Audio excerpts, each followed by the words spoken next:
It started with a phone call. Desperate, terrified, shaky, beat, "They're trying to kill me." That's what she said, at 4:51 a.m. on May 1st, 2010.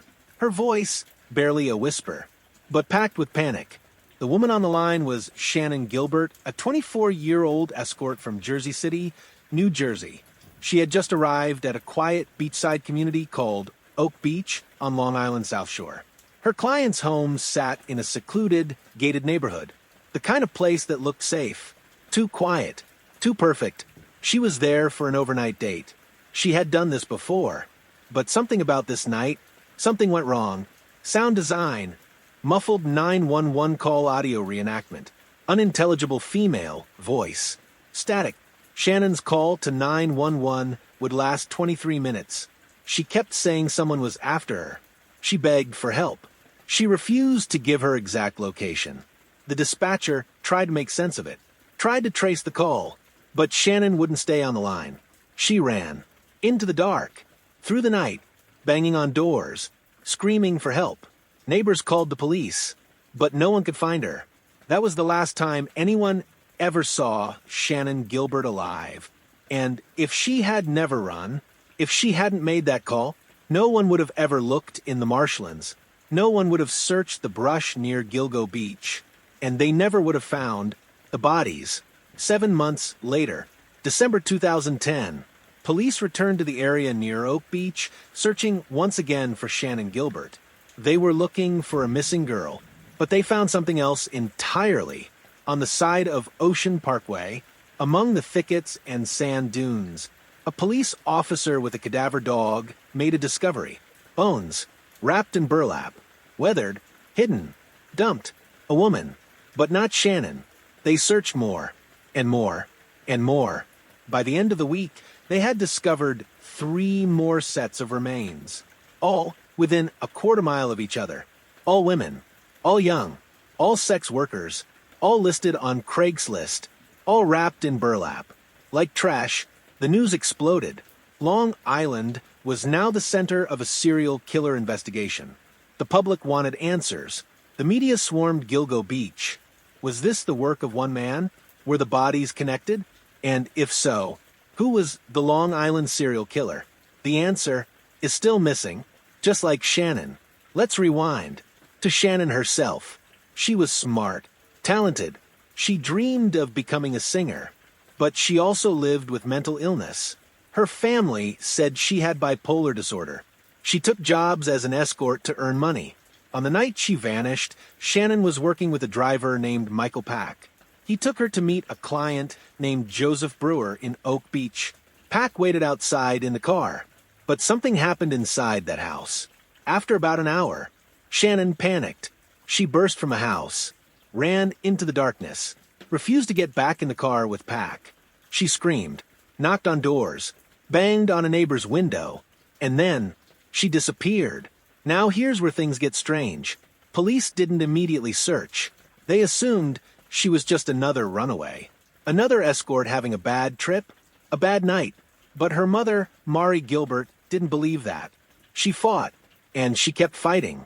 Mari pushed the police to take it seriously, and when they finally did, they uncovered a graveyard for victims, all dumped the same way, all left within yards of one another. Melissa Barthélemy, Megan Waterman, Amber Costello, Maureen Brainerd Barnes, all young, all missing from New York or nearby states, all had advertised escort services online. And now, they were all dead.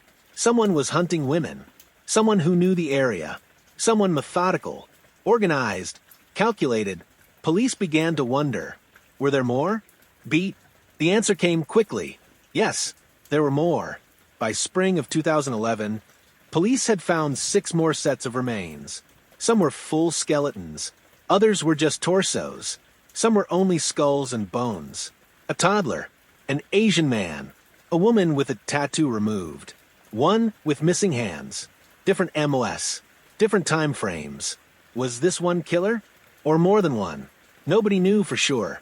But the discovery of the Gilgo Four, the ones wrapped in burlap, that was the pattern. That was the killer's signature. Those were his trophies. But what about Shannon? She wasn't found with the others, and her cause of death was ruled inconclusive. Police claimed she died of drowning or exposure, a tragic accident, but her family, especially her mother, never accepted that. Mari Gilbert believed Shannon was murdered, just like the others, and in 2016, Mari was murdered herself, killed by her own daughter in a tragic and unrelated event. Her voice was silenced, but her fight continues. To this day, some believe Shannon wasn't a victim of the Long Island serial killer. Others believe she was the first, the one who made the police pay attention. But the timing, the location, the panic in her voice, they're trying to kill me. It all feels too connected, too real, too close. And now, over a decade later, we're still searching for answers. The killer could still be out there. One call, one scream, one girl running for her life. And behind her, a trail of bodies that no one saw coming.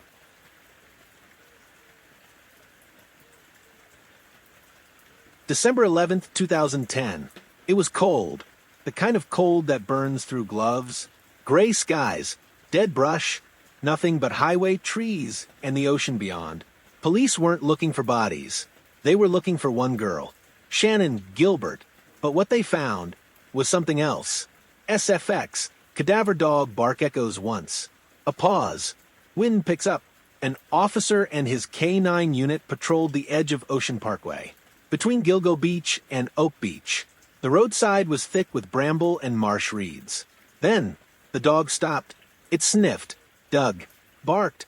Moments later, the officer radioed in. "We've got something." It was a skeleton, a woman's, wrapped in burlap, partially buried. No ID, no personal belongings, just bones and silence. Police cleared the area, taped it off. The forensic team moved in. But as they examined the site, they spotted something terrifying. Another set of bones, just 500 feet away, wrapped the same way, same condition, same disposal method. 2 victims in a single day, both young women, both sex workers, both missing for over a year. And they weren't done.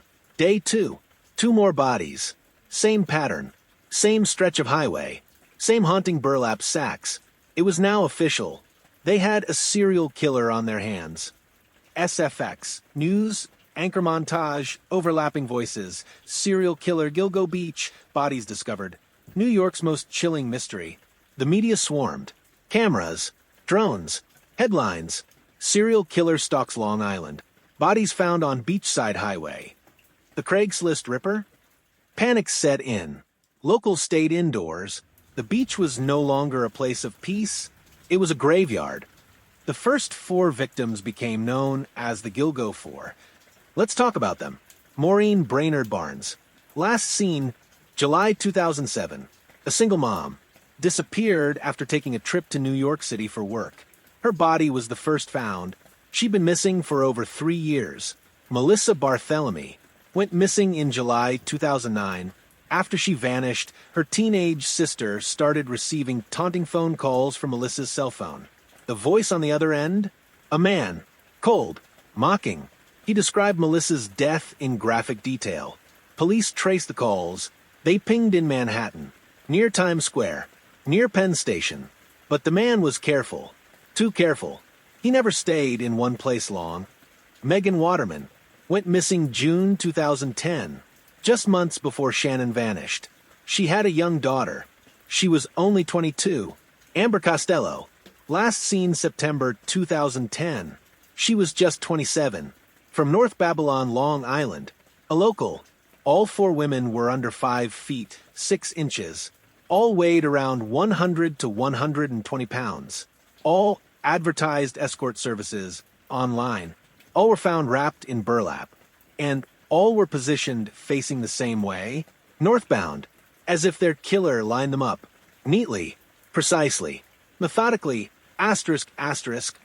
That wasn't an accident. This was a message. The killer wanted them found, but not too soon. Years passed before anyone stumbled onto his burial site, and by then, he could have been long gone, or still watching. Police dug deeper. Literally, they expanded the search zone along Ocean Parkway. And what they found next changed everything. December 13th, 2 more sets of bones. Unidentified. December 14th, another.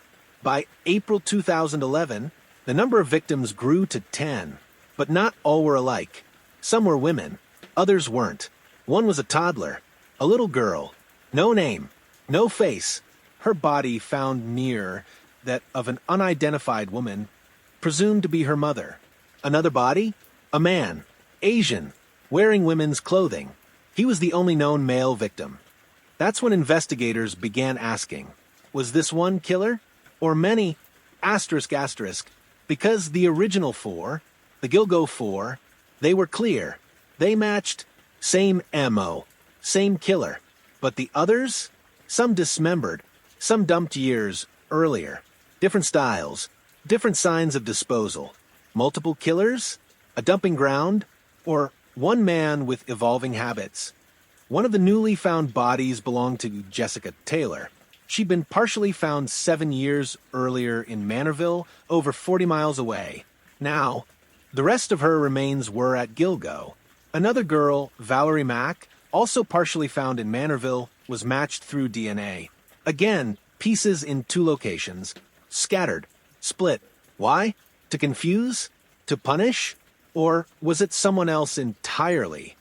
All in all, asterisk, asterisk 11 victims, asterisk, asterisk, and none of them were Shannon Gilbert. Still missing. The girl who started the search wasn't part of the original count. SFX. Slow build, soft strings, eerie pulses. Let's recap. For women. Identified. Connected. Another 6. Dismembered. Dumped. Mismatched. 1 girl. Still missing. And 1 question. Who did this? The Long Island serial killer, as the media called him, was precise. Clever. Invisible. No DNA. No fingerprints. No surveillance. Nothing. Police started building a profile. White male. Mid-20s to 40s. Possibly a professional. Organized. Controlled.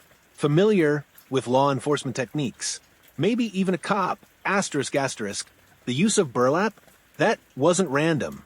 It masked decomposition. Slowed down discovery. Prevented scent detection. This wasn't sloppy. This was surgical. For years, nothing. The leads dried up. No new bodies. No new calls. Just silence. And in that silence, a killer faded into the fog. But the pain, the fear, the unanswered questions, they remained. Families waited. Investigators circled the same theories. And Gilgo Beach became a ghost town with secrets buried beneath the sand. Then, over a decade later, a knock shattered the silence. In 2023, an arrest was made. A man named Rex Heuermann, an architect from Massapequa Park, married, 2 kids. He looked normal, but the details of his arrest would send shockwaves and reignite the hunt for the truth. They weren't just headlines. They weren't just bodies in burlap. They were daughters, sisters, mothers, women with stories. And to understand the monster, we must understand the lives he took. Let's start with Maureen Brainerd Barnes, 31 years old, a single mom from Norwich, Connecticut. She vanished in July 2007. She told her family she was taking a bus to New York City to work, to earn money. She promised to call the next day. She never did. Her sister called hospitals, police, anyone who would listen. But Maureen was an adult, and sex workers often slipped through the cracks. The system failed her. It took 3 years before anyone found her remains. 3 years in the cold soil of Gilgo Beach. Then came Melissa Barthélemy. Tiny, fierce, only 4 feet 10 inches, but sharp. She lived in the Bronx. Disappeared in July 2009. After her disappearance, her family received calls from her phone. 7 calls, over several weeks. The man on the line mocked them, said Melissa was dead. Describe how she died in chilling detail. The calls pinged from Times Square, from Madison Square Garden, from the shadows of the city. Always crowded places, always untraceable. Police were stunned. Who would do that? Who could be so bold? Megan Waterman was next. She was just 22. From Maine. She had a young daughter, her world. Megan posted ads online like the others. She stayed at a hotel in Hauppauge, Long Island. Her last known sighting was on surveillance footage, walking out of that hotel into the night. She never came back. Weeks passed. Her family waited, hoped, but by December she was found off Ocean Parkway, wrapped in burlap, dumped like trash, but she wasn't trash. She was someone's everything. And finally, Amber Costello, 27, from North Babylon. Amber had been in and out of rehab, fighting demons, but trying. She was last seen on September 2nd, 2010.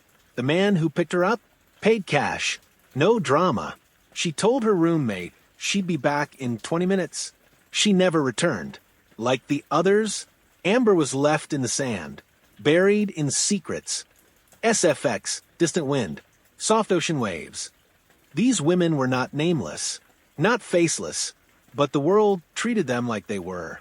They were labeled prostitutes, discarded in life, forgotten in death, until they were found, together, lined up, for souls abandoned by a man who saw them as objects. But the horror didn't stop there. Beyond the Gilgo Four, the identities of others remained murky. Jessica Taylor was next. She disappeared in 2003. Her torso was found in Manaville. Years later, her skull and hands surfaced at Gilgo. 2 locations. Same girl. Same killer? Jessica was just 20. Bright. Trusting. Her remains told a story of rage. She'd been cut. Dismembered. Whoever did it was skilled. Precise. Cold. Then came Valerie Mack, unidentified for years. Labeled a Jane Doe. Only in 2020, yes, 2020, did DNA match her remains to a missing woman from Philadelphia. Another mother. Another daughter. Her case mirrored Jessica's. Torso in Manorville. Limbs in Gilgo. Again, 2 sites. 1 killer, or 2. The patterns were strange. Too strange to ignore. And then there was the Jane Doe number 3, also called Peaches. Why? Because of a tattoo, a peach inked on her left breast. Her torso was found in Hempstead Lake State Park in 1997. Her head and hands found in 2011. In Gilgo, 14 years later, buried next to the remains of a child, a toddler, her daughter, both murdered, both discarded. Who kills a mother and her baby? Who returns to hide more pieces years later? This wasn't just evil. It was obsession. Another body, still unknown. A young Asian male, wearing women's clothes. No ID, no known missing person match. He died from blunt force trauma, not strangulation. Different method, different profile. Was he a victim of the same killer? Or collateral damage? Or someone else entirely? In total, 11 victims. For confirmed connected. 7 with question marks. And 1 more, asterisk, asterisk, Shannon Gilbert, asterisk, asterisk. Her case started this whole discovery. But police were hesitant. They said she wasn't linked. Claimed her death was accidental. That she drowned. Panicked. Ran into the marsh and never came out. But her family didn't believe that. And neither did the public. Because Shannon made a call. A 23-minute call to 911. Recorded. Preserved. But kept secret for years. In the tape, she repeats, "They're trying to kill me." She ran from a house. From man. She banged on doors. Begged for help. No one opened. No one answered. And then she vanished. 18 months later, her remains were found, a mile from where she was last seen. Face down. Shoes off.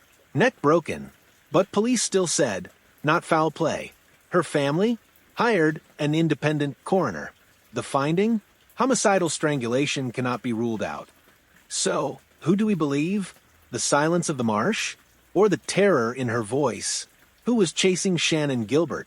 And was he the same man who left 10 others behind? SFX, sudden high-pitched hum, drops to silence.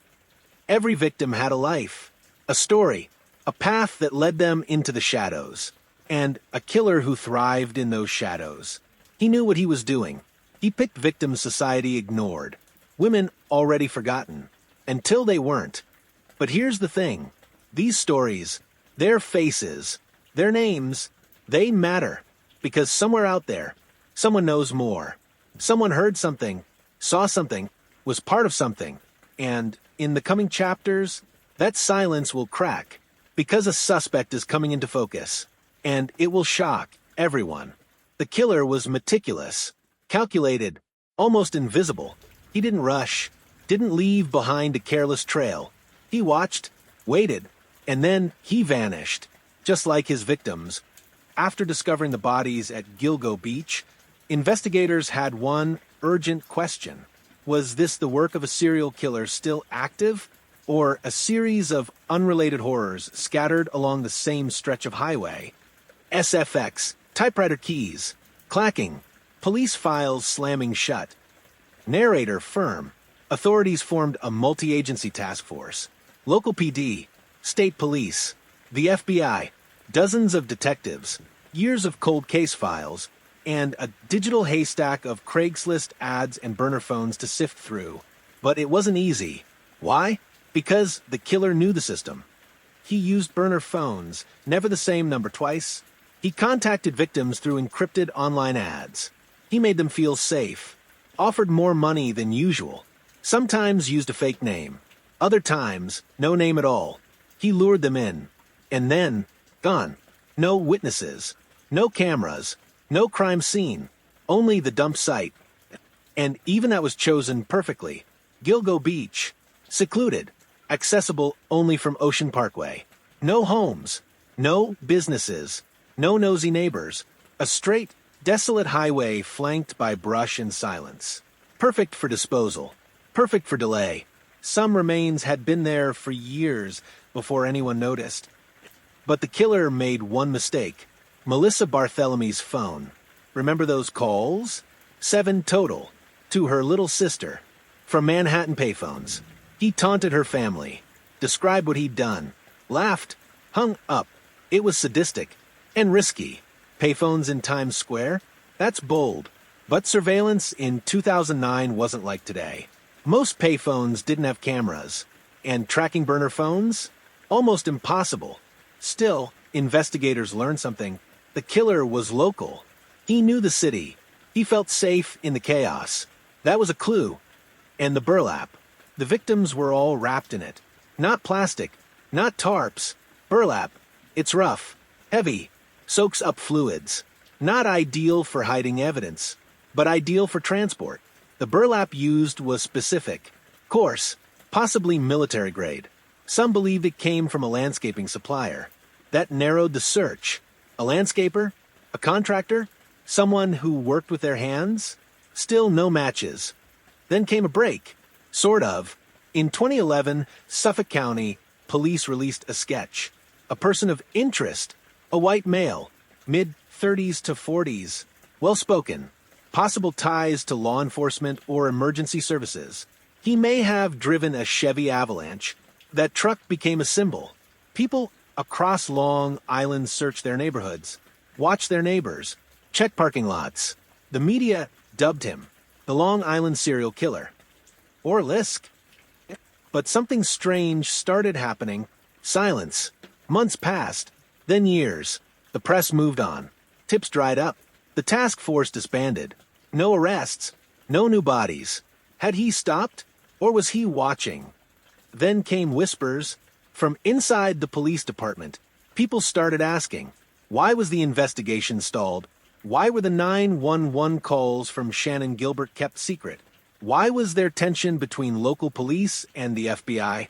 The deeper people looked, the murkier it got. Some suspected a cover-up. Others pointed fingers at the former Suffolk County Police Chief, James Burke. Burke had reportedly blocked the FBI from participating in the early investigation. Why? Because he had something to hide.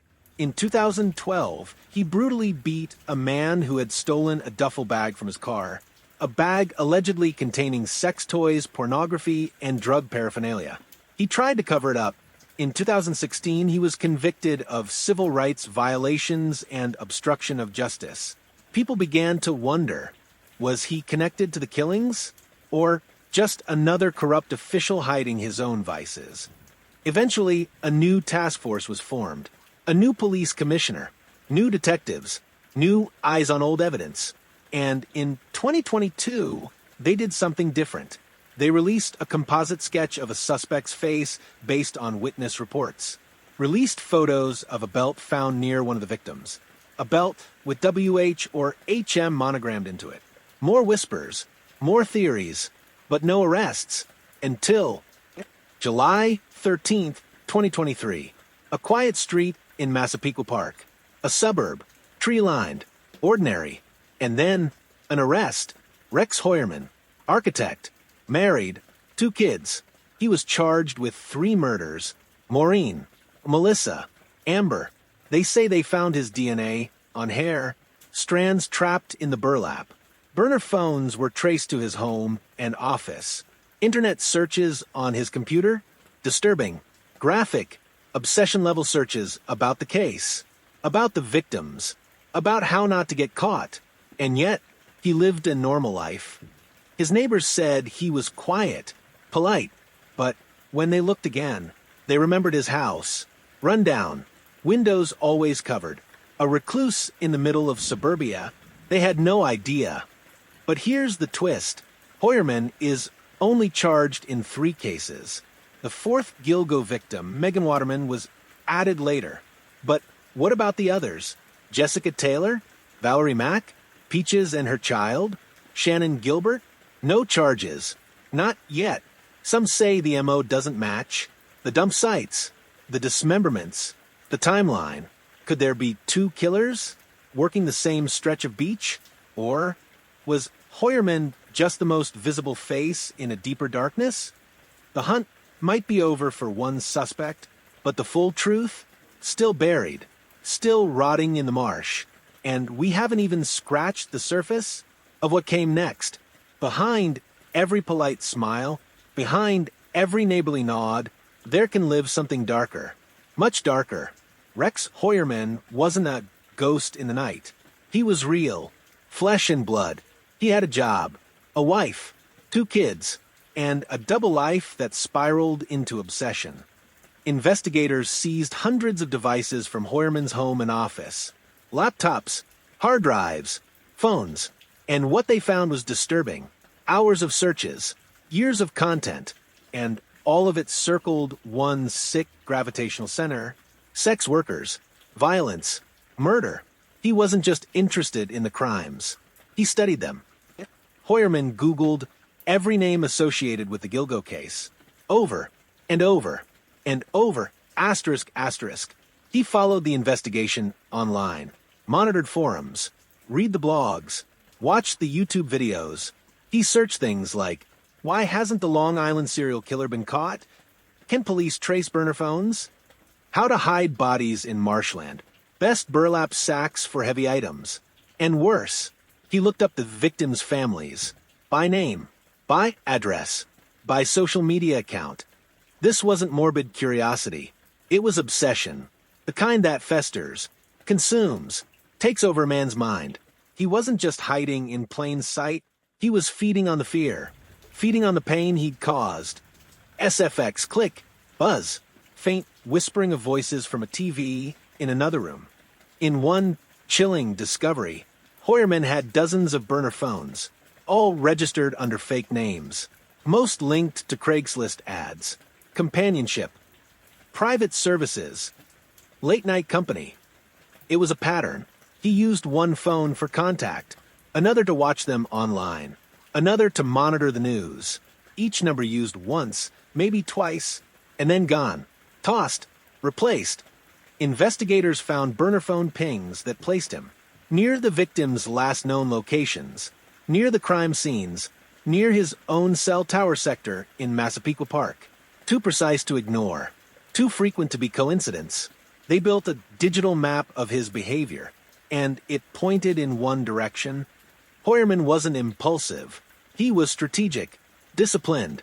His online habits revealed a twisted ritual.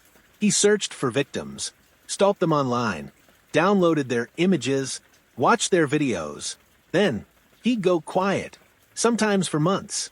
but always came back to the same names, the same ads, the same dark rabbit hole. And then there were the trophies, or what might have been, boxes of items, personal effects, unnamed belongings. Investigators haven't said what was found exactly, but they hinted it wasn't random. Some items might have belonged to the victims. Clothes, jewelry, cell phones. Others? Well, we may never know. The basement of his home, dark, soundproofed, hidden behind clutter and neglect. Neighbors never saw anyone go down there. His own wife didn't know what he kept inside. Some believe it was a private sanctuary. Others say it was more like a dungeon. But no one's denying this. Rex Heuermann was living in two worlds. Upstairs, he was a father, a husband, a respected architect who commuted into Manhattan. Downstairs, a monster, obsessing over corpses, fantasizing about control, planning something darker. And here's the most terrifying part. His family lived with him. Every day, his daughter, his wife, they shared meals, watched TV, laughed in the living room, while his other life pulsed behind the basement door. They say they knew nothing. They say they were shocked. And maybe they were.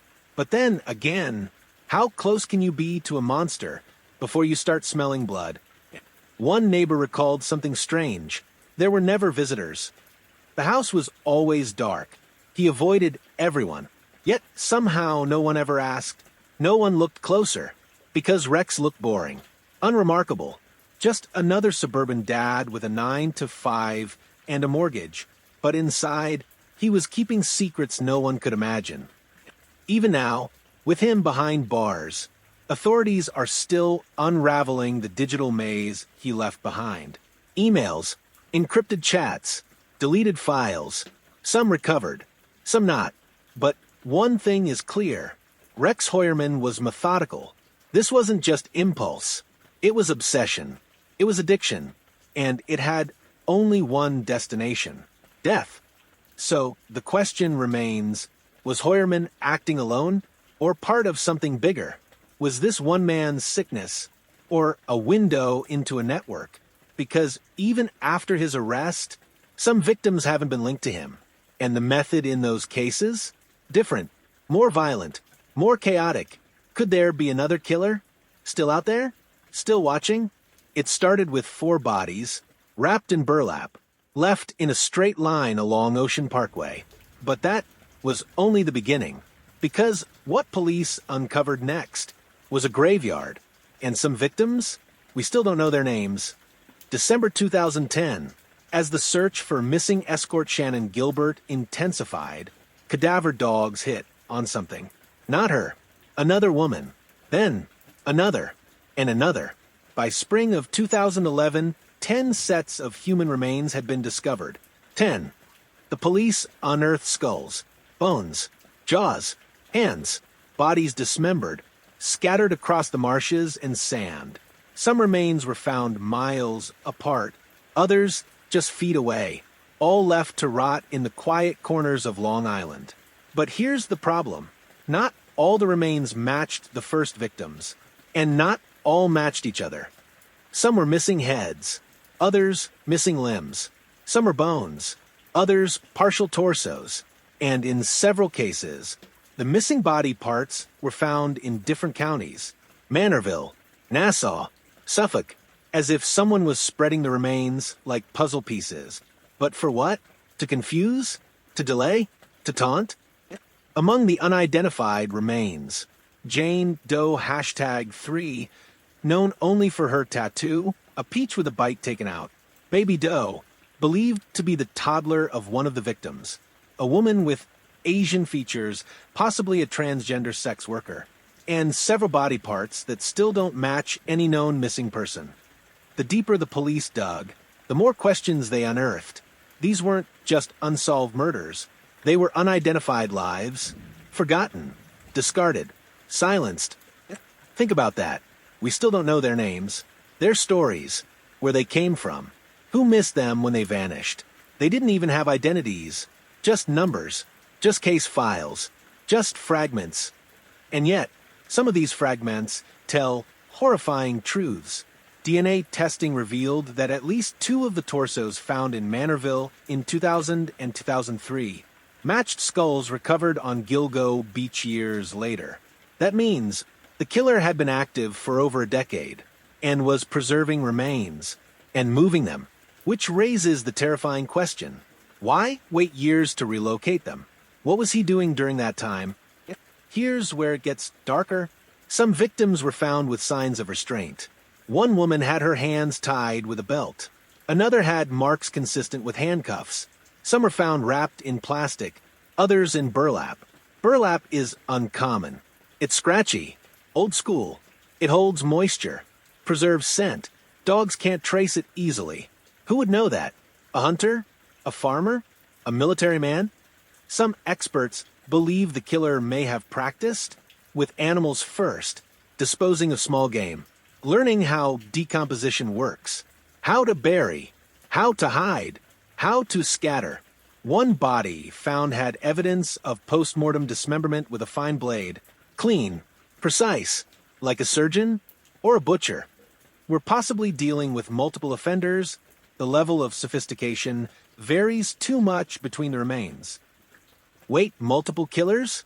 It's a theory some detectives are starting to believe, because some bodies were clearly trophies, cared for, preserved. Others? Sloppily dumped, left in plain sight. No burlap, no pattern. It doesn't match, and that's when it hits you. Maybe Gilgo Beach wasn't the hunting ground. Maybe it was the dumping ground, a shared dumping ground. The implications are horrifying. Could this marshland, this quiet strip of lonely coastline, have been used by more than one serial killer? One focused on sex workers, another on control, another on chaos. There are still remains that don't fit Heuermann's MO. Victims whose disappearances go back to the 90s. Victims with different ethnicities, different trauma patterns. The FBI has quietly admitted there are likely more victims. How many? We may never know. And then there's the infant, a baby, found near one of the adult victims, believed to be her child. No one knows their names. We call them Baby Doe, Jane Doe number 6, Asian male, Peaches. How do we grieve someone without a name? How do we honor them when we don't even know who they were? The truth is, the Gilgo Beach killings weren't just murders. They were erasures. Someone wanted these people gone. Not just dead, erased. And they nearly succeeded. But their bones tell a story. One that's not finished yet. And somewhere out there, someone knows the ending. When the news broke that bodies were turning up along Gilgo Beach, the media descended like vultures. 10 victims, one coast, a serial killer at large. It was every network's dream, and every investigator's nightmare. CNN, Dateline, Fox News, Dr. Phil, Nancy Grace, each gave the killer a new name. The Gilgo Beach Killer, the Craigslist Ripper, the Long Island Serial Killer. 3 names, 1 monster, 0 arrests, new clues in the chilling Gilgo Beach murders. 10 bodies and counting. Could this be America's most elusive serial killer? But while cameras zoomed in, the truth blurred out, because the media didn't just report, they speculated, they twisted, they sensationalized, and they distracted the world from the facts that mattered. Headlines turned the victims into stereotypes. Craigslist escorts, disposable women, drug users. But behind every label was a daughter, a sister, a real person. The public didn't mourn. They judged. And the killer? He watched it all. He saw how the world treated his victims, how little the headlines cared, and it fed his confidence, his sense of invisibility. The louder the media got, the quieter he became. And that was the mistake. The media frenzy did something else too. It pressured the police. The Suffolk County Police Department was in the spotlight, and they weren't ready. Leads got leaked. Tips got buried. Politics got involved. One top detective, James Burke, became infamous. He was controlling the case tightly, refusing help from the FBI, keeping information locked down. But why? Turns out, Burke had secrets In 2012, he was accused of assaulting a suspect, then trying to cover it up. By 2016, he was behind bars, serving time for corruption. And the case? Stalled for nearly a decade. Because of pride, because of ego, because of politics, a serial killer was allowed to vanish. Meanwhile, rumors exploded online. Armchair sleuths pointed fingers. Reddit lit up. Podcasts speculated wildly. Suspects ranged from police officers to doctors to a local priest. ***. One viral theory? Shannon Gilbert wasn't a victim. She was the key. Her 911 call, over 20 minutes long, was kept from the public. And when it was finally released, it revealed pure terror. They're trying to kill me. Please, they're after me. Who was they? Was it one man? Or more? The media focused on salacious details, the sex work, the mental health questions, the lifestyle, but they ignored what really mattered. Why was she running through a marsh at night? Who was in the house she fled? Why did the police wait an hour to respond? That night, Shannon begged for help. She knocked on doors. She called 911, and no one helped.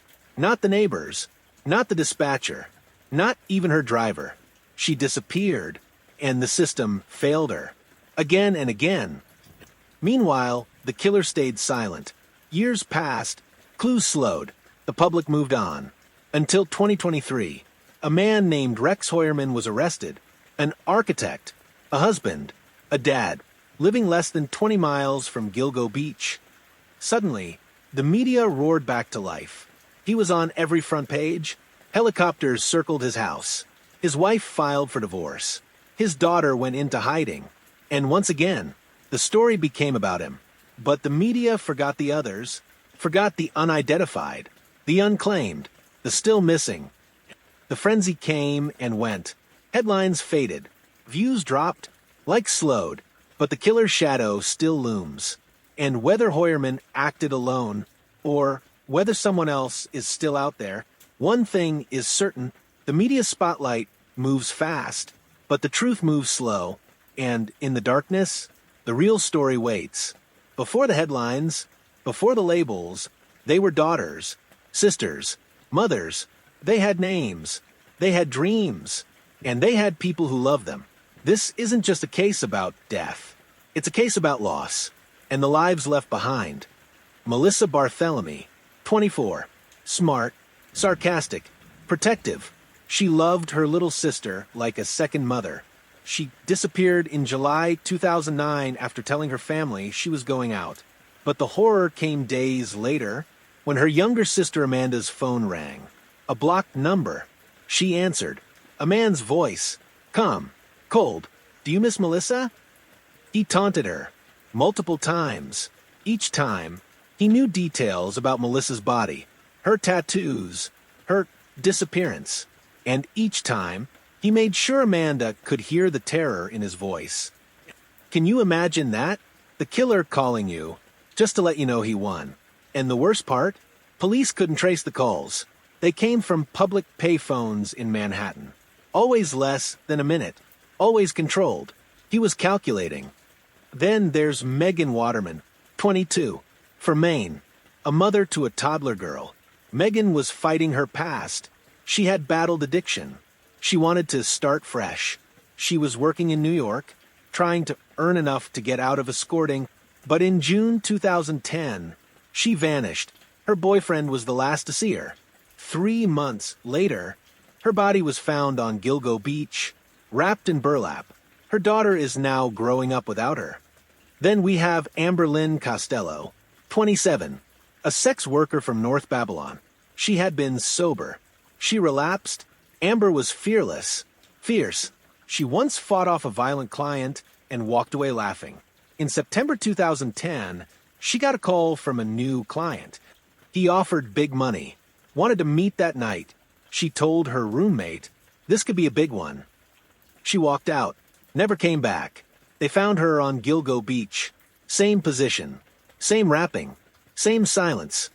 Then came Maureen Brainerd Barnes, 25, Connecticut, single mom of 2. She was a straight A student. She wrote poetry. She dreamed of being a teacher. She turned to escort work to make ends meet. In 2007, she took a trip to New York, vanished, no word, no trace. Her family thought she had run off.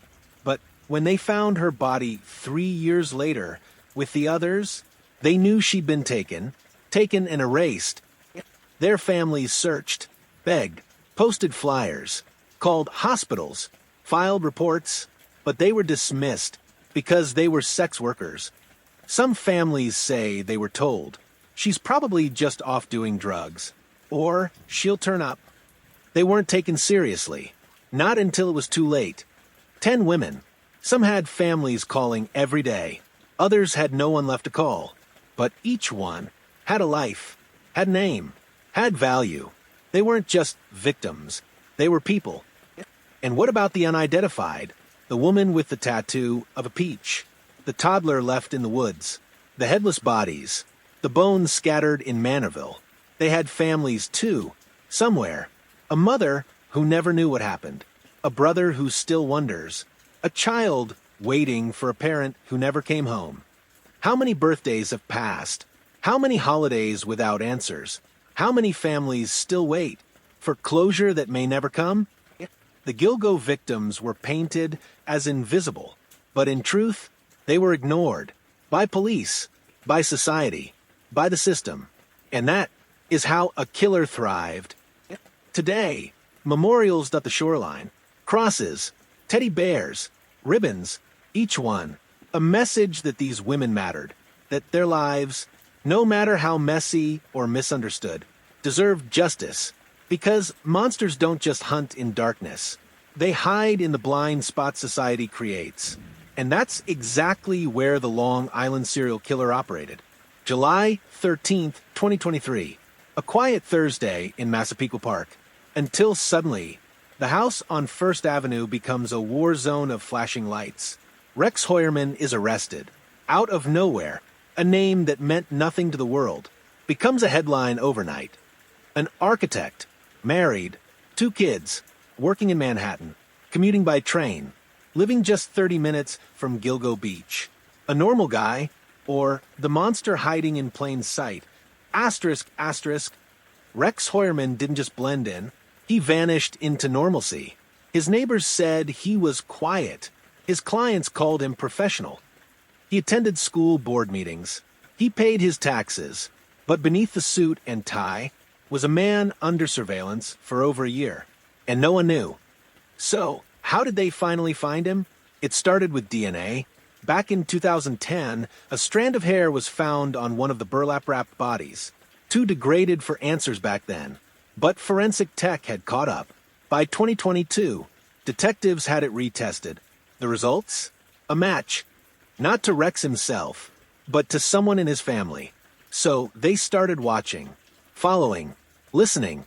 They tracked him from his Manhattan office to his suburban home, to diners, hotels, bars. And then one day, he threw away a pizza crust. Detectives grabbed it, tested it, ran the DNA. Boom. Direct match to the crime scene hair. After 13 years, they had their man. But that wasn't all. In his home, burner phones, search histories, firearms, a locked vault, and chilling searches like, why hasn't the Long Island serial killer been caught? How do they trace calls? Trophy rooms for serial killers? Rex wasn't just curious. He was obsessed. He searched his own case, read forums, downloaded podcasts. He even visited message boards where people speculated about him. When police raided his basement, they found over 200 firearms. They found maps, IDs, stash boxes, and most disturbing, evidence he may have stalked other women. The kind of trophies a serial killer keeps. Heuermann was officially charged with the murders of Melissa Barthelemy, Megan Waterman, Amberlynn Costello, and he was the prime suspect in the death of Maureen Brainerd Barnes. The arrest made international news. Heuermann's face was everywhere. His house became a crime scene. His wife filed for divorce within days. His kids were devastated. Neighbors were stunned. No one saw it coming. But the question hit hard. If he did it, How did he get away with it for so long? Some say it was privilege, others say it was luck, but what if it was something else? What if he wasn't working alone? Rex claims he's innocent.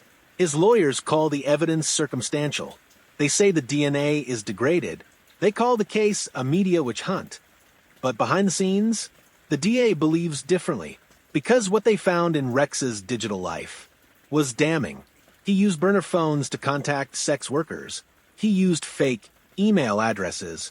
He made search after search about torture, dismemberment, and disposal. And his Google Maps showed visits to remote beaches. Long before the bodies were discovered. Even more terrifying, he didn't stop in 2010.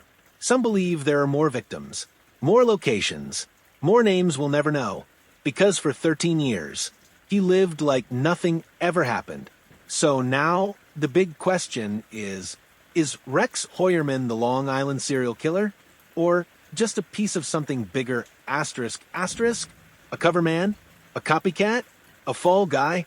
Because if he's guilty, that means he walked free for over a decade. But if he's not, then the real killer is still out there. Heuermann is in jail, awaiting trial, pleading not guilty. But the story isn't over. The arrest of Rex Heuermann, in fact, felt like this may ending, just be the beginning. But it wasn't. If anything, it opened more doors than it closed. For years, people believed the Long Island serial killer had gone silent after 2010. But the more investigators dug, the more it seemed like he never stopped. Or maybe the crimes never really began where we thought they did. Remember the Manorville victims? Dismembered, scattered, found long before the Gilgo Four. Parts of Jessica Taylor and Valerie Mack were discovered in 2003 and 2000 in Manorville, Suffolk County. Years later, other body parts were found along Ocean Parkway. And the signature? Different. Not wrapped in burlap. No cell phone contact. No taunting calls. So were they killed by the same person? Or someone else entirely? Then there's the Asian male found among the Gilgo bodies. Still unidentified. No missing person report. No matching family DNA. No known connection to the sex trade. Why was he there? Why him? And what about Shannon Gilbert? Her disappearance in 2010 is what led police to discover the Gilgo bodies. But her cause of death is still officially undetermined. Her body was found a mile away from the others, face down in a marsh. Her clothes scattered. Her purse in the mud. The official story? Shannon ran into the woods during a panic episode. Accidental drowning. But her family never believed it. Neither did independent pathologists. She called 911 the night. She vanished, screaming, "They're trying to kill me." For 23 minutes, she begged for help. 3 men were there that night. Her driver, her client, and the client's neighbor all claimed she just freaked out. And police never named any of them suspects. There are too many inconsistencies, too many cold trails, too many bodies that don't fit the official narrative. If Rex Heuermann is the killer, why didn't the taunting phone calls match his voice? Why don't all the body dump sites follow the same pattern? Why did the murders stop in 2010 if he was still active online? And what if they didn't stop? What if someone else kept going? A partner? A copycat? An entire network? Some theories suggest police corruption, that someone inside law enforcement tipped the killer off, protected him, or worse, was involved. Former Suffolk County Police Chief James Burke was arrested for covering up crimes of his own. He destroyed evidence, threatened witnesses, blocked FBI involvement in the early stages of the Gilgo case. Coincidence? Or deliberate obstruction? The same man who shut the FBI out was also later convicted of assault and corruption. How many leads were buried? How many victims were ignored? How much time was lost? Then there's the technology, the burner phones, the GPS trails, the tower pings. Rex Heuermann allegedly used burner phones for over a decade. He searched his victims online, studied their families, even contacted family members after the murders. But if he was so careful, why leave DNA? Why search from traceable networks? Why risk anything? It doesn't add up. Unless he didn't think he'd get caught, or he wasn't alone. To this day, there are at least 11 victims tied to the Gilgo Beach region, possibly more. Some identified, some still unknown, each with different causes of death, different disposal methods, different timelines, and in the middle of it all, the families, still waiting, still asking, still hurting. The headlines move fast, the internet forgets, but the pain stays. In every unsolved case, in every name still unidentified, there is a shadow, a reminder that justice still hasn't arrived. Rex Heuermann sits in jail, awaiting trial, maintaining innocence, but unanswered questions remain. Loose ends dangle, victims cry out in silence, and in the dark corners of Long Island's history, the truth is still buried. The world paused when Rex Heuermann was arrested, but the real battle was just beginning. A courtroom, a defense team. Prosecutors say they have him. Dead to rights, DNA, cell tower data, burner phones, internet searches, surveillance. But Heuermann's defense? They say it's not enough. The DNA is degraded. The digital evidence is circumstantial. My client is being vilified by the media. And here's the twist. They're not wrong, because as airtight as this case looks from the outside, inside the courtroom, it could fall apart. The DNA? It came from a pizza crust and a hair strand found on burlap. No direct match, just a family match, then a secondary confirmation. Chain of custody could be questioned. Contamination? A real possibility. And the burner phones? Yes, they were registered under fake names. Yes, they pinged near the victims.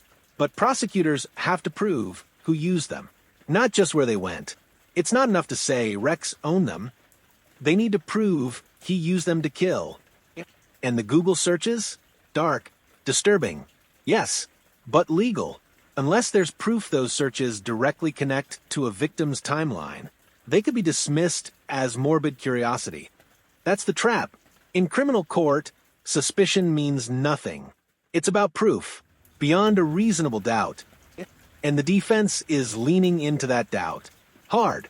They say this is a rush to judgment, that police were desperate, that Rex is a scapegoat for a broken investigation. They'll challenge every phone ping, every fiber of evidence, every procedural slip. And remember, this case is 13 years old. Witnesses are gone. Memories have faded. Evidence has degraded. And there's one more problem. The media, the moment Heuermann's face hit the news, the world made up its mind. Guilty, monster, serial killer. But that creates another risk. Jury contamination. The defense could argue that Rex can't get a fair trial. Too much coverage, too many headlines, too many assumptions, and if a judge agrees, the trial could move or collapse, asterisk, asterisk. So, what happens next? Heuermann's legal team is filing motion after motion to suppress evidence, to dismiss charges, to stall the trial. The DA is pushing back hard, unsealing warrants, releasing timelines, trying to keep public confidence. But the truth? It's still murky. Because if they lose this case, if the jury doubts the evidence, Rex Heuermann walks free, and the Long Island serial killer remains a ghost. And here's the nightmare scenario. What if Heuermann is guilty, but gets off on a technicality? Or worse, what if he's not guilty, and the real killer is still out there? Asterisk, asterisk. No one knows what will come out at trial. More evidence? More bodies? A deeper conspiracy? Or an unraveling of everything we thought we knew? Because with this case, nothing is ever simple. Was it Rex? Was he working alone? Or is this trial just a carefully set trap for the wrong man? The gavel has yet to fall. The verdict remains unwritten.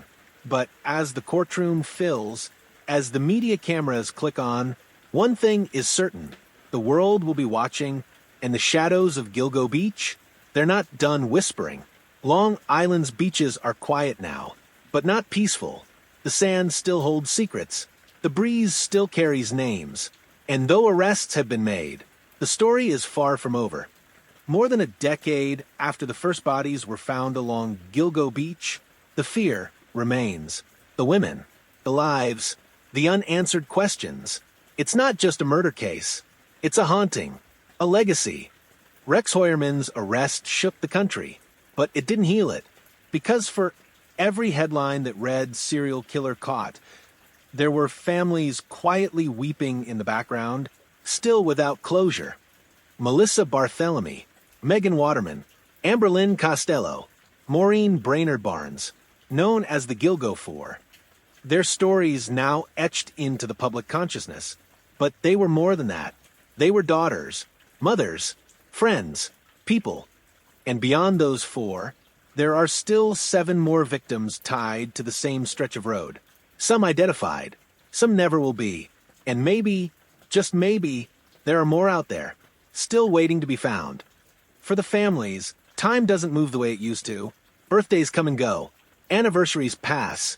And the silence remains. They light candles. They hold vigils. They demand justice. But some know, deep down, they may never get it. But they speak anyway. In interviews, on social media, to each other. They form networks. They become advocates. They fight for laws to change how these cases are investigated. Because if it happened once, it can happen again.